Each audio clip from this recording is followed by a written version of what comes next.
Hello guys, good evening. All right, so in this video I want to show you guys how to achieve this style. Now as you can see how fine it is.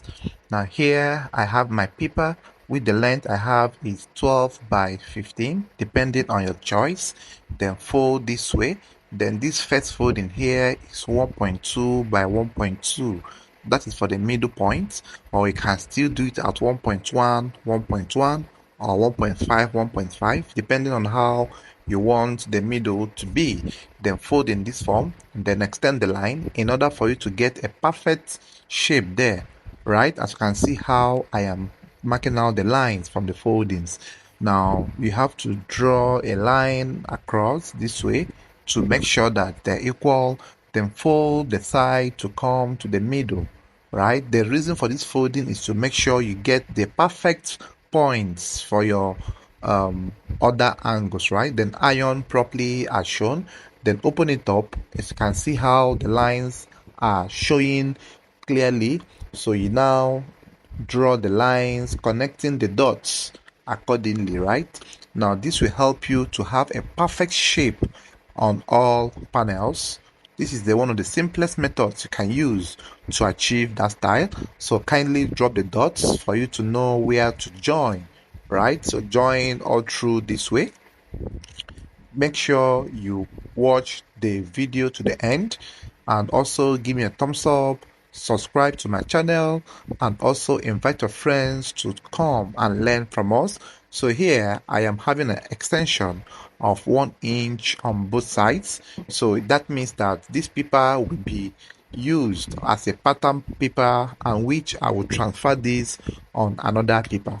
So once you have connected the lines as shown, so I have to bring another paper and then I iron it properly this way, then making sure that I extend those lines as shown, extend the lines as shown, right? So this is just a very simple but time consuming style, so you need to probably pay attention to the details on how I am doing this.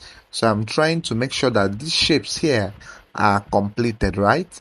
So I simply wanted to complete the lines by extending the sides by the same 1 inch. So here I will go and bring my tracing wheel and then trace out the original lines on this.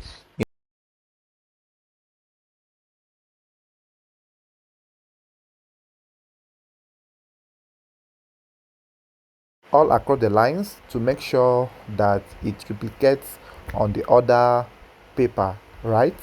So I'm trying my best to run all of these across, run them across this way, run all across that way, and then once I finish the tracing wheel markings, I will now have to remove the paper and then start connecting the lines. So this second paper now will now be the main paper which we use in our pattern drafting for the fabrics that will give us that same design. So kindly watch the video to the end, subscribe to my channel, give me a thumbs up, comment and share, and also tell me where you are watching me from. So I am following the marks which the tracing wheel left on the paper, right? So these are the marks that the tracing wheel left.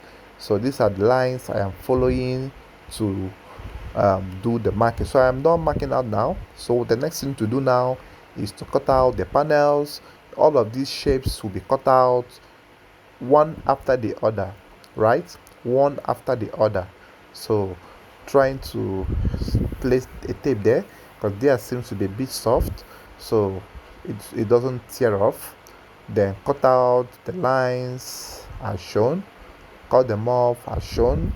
Then after this, the next thing to do is to start labeling the panels. So before you cut the last one, it is advisable that you label the panels, which I will still do. So label them 1 2 3 4 5 6 7 8 9 10 11 10, right? So it will be 10 panels on each segment.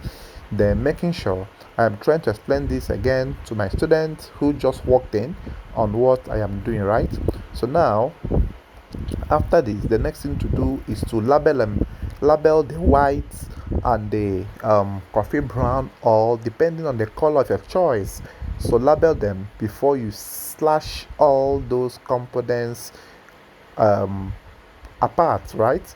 So take your time to watch the video. You understand what I am doing, even if the video seems to be so fast, but when you watch it 2 or 3 times, you understand what the video is trying to teach you, right? So slit all through that way.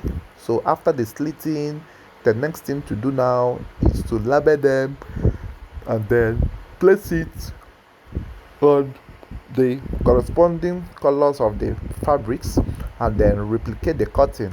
But when cutting, please don't forget to add extra half of an inch for your joining, right? You need to add half of an inch for your joining because you don't need to alter the real sizes or the real shapes of these.